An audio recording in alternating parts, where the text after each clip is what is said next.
जों फैयै मोनथाम सुक्ति खालामबाय बर' जाथिया बे मोनथाम सुक्ति खालामनायखौ जों नुबोगासिनो दङ सोर मा मा खामानि मावदों सोर मा मा खामानि मावाखै दिनै माने बे थार्ड पार्टिखौ दानो गोनां जायाखै बिनि ओंथिखौ नोंथांमोना बयबो मिथिगौ मानो बुङोब्ला जों थांना थांनायनि अधिकार बिनि थाखाय जोङो बे थार्ड पार्टिखौ दानांगौ जाना फैदों थांनाय 1 बोसोरनिफ्रायनो आफादनिफ्रायबो जोंनि दा गोदान आफादगिरि अनजलि दैमारिजों मोनसे सिङावनो एसे एफा एनै रायलायबाय थानाय जादोंमोन जे बे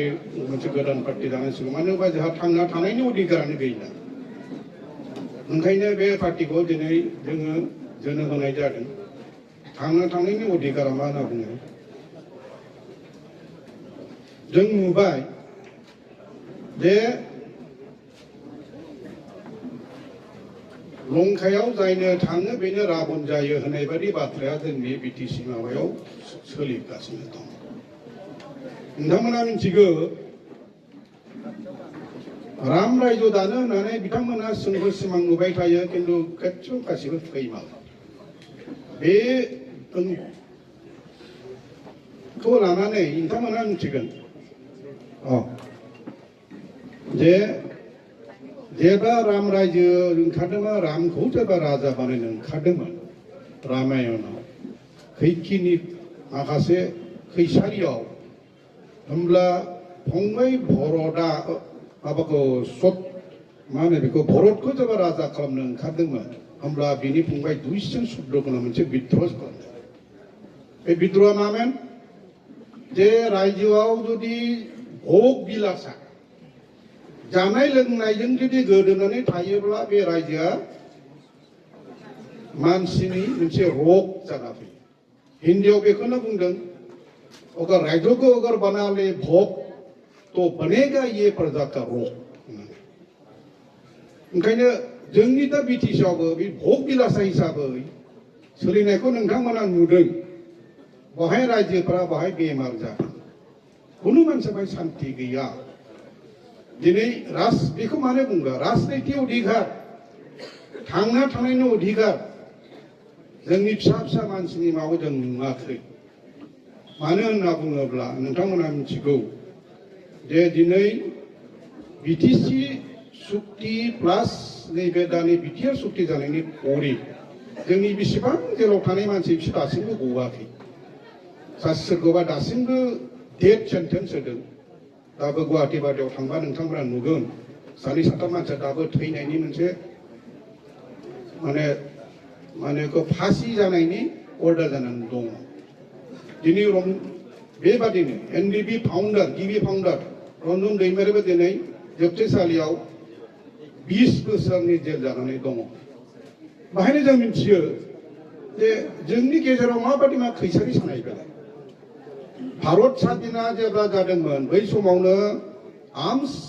स्ट्रागल जानाय मानसि बहुत जेनेबा जों भगत सिंह बादि सोरबा बहुत नोंथांमोना मिथिगौ जेब्ला जों भारत स्वाधीन जाब्लाय बिनि परे कुनु मानसिखौ जेलाव दोनाखै गासिबो जेलावहाय गदोदों जोंना दिनै बिटिसि बिटिआर सुक्ति जाखांनायनि परे पिस एकर्ड जानायनि परे बोरै जेलाव थाखो बिथांमोननि केसखौ मानो बोखारनो हादिया बे मोनसे कुइसन थारमाने जोंनि मानसिफोरा गावजों गाव सैलायनि गावजों गाव हिंसा हिंसिनि थाखाय बेखौ दोननाय बादि जादों होननानै बुङो मानो होनबा केसखौ उइद्र खालामब्लानो सोरबा 20 बोसोर जाब्लाबो सोरबा 7 बोसोर जाब्लाबो बे केसखौ गभर्नमेन्टआ गोसो जायोबा बोखारनो हायो किन्तु हाया जे खालामाखै बेखौ जों मोनसे सिंनि बाथ्रानिफ्राय मिथिदों जे जोंनि मानसियालायनो होबथाबाय थायो कुनु मोनसे गनायनि लामाखौनो कुनु गभर्नमेन्टनि सायाव माबायाव जेबो रायलाया होननानै बहुत सिंनिफ्राय जों बेखौ मिथिनो मोनदों जाय हक नोंथांमोना दिनैथ' सान्दुं अखा हाद्रि बाला नायनानै नोंथांमोना दिनै बाहाय सेक्रिफाइस खालामनानै दिनै नोंथांमोना दिनै माबा फैबाय बेखौ बहुत बहुत धन्यबाद बे राजनिति पार्टिखौ जोङो अनलि जों बिटिसिआवल' जों बेखौ खालामनो सानाखै लासै लासै जोङो आउटसाइड बिटिसिआवबो जों बेखौ खालामनो सानदों मानो होनबा जोंहा बहायबो मोनसे BKWC होननाय मोनसे दङ बेफोरावबो जोङो राजनितिक दिनै बे जिनिसखौ मानो खालामनो सानदों जोङो राजनितिक अधिकारखौ जुदि मोननांगौब्ला जोङो राजनितिखौ गेलेनांसिगोन आरो सिलाइजों गेलेनायनि समय गैला ओंखायनो जोङो राजनैतिक भाबै जों स्ट्रं जानानै जोंनि जा मोनथाय जों जा माबानो मोननांगौ जिनिसफोरखौ बेखौ जोङो राजनैतिकनि बागै गाखौनो लामा गैया आं जेबो बाराबा गोबाव जेबो बुंनो सानला मानो होनबा बहुतावनो गोबां जायगायावनो जों लोगो मोनलायबाय थागोन नोंथांमोनजों जोङो बिदिनो माखासे जों सावरायलायबाय थागोन जों रायजोनि खिथायाव थांगोन बेखौनो आसा खालामनानै आं दिनै आंनि सुंद' बिबुंथिखौ बेहायनो फोजोबनाय जाबाय FPP long live! FPP long live! Onjali Dimari long live! Onjali Dimari long live! Pradip Kumar Brahma long live! Pradip Kumar Brahma long live! Jagadish Pusumutari long live! Jagadish Pusumutari long live! Banso Dimari long live! Banso Dimari long live! Zakir Hussain long live! Zakir Hussain long live! FPP long live!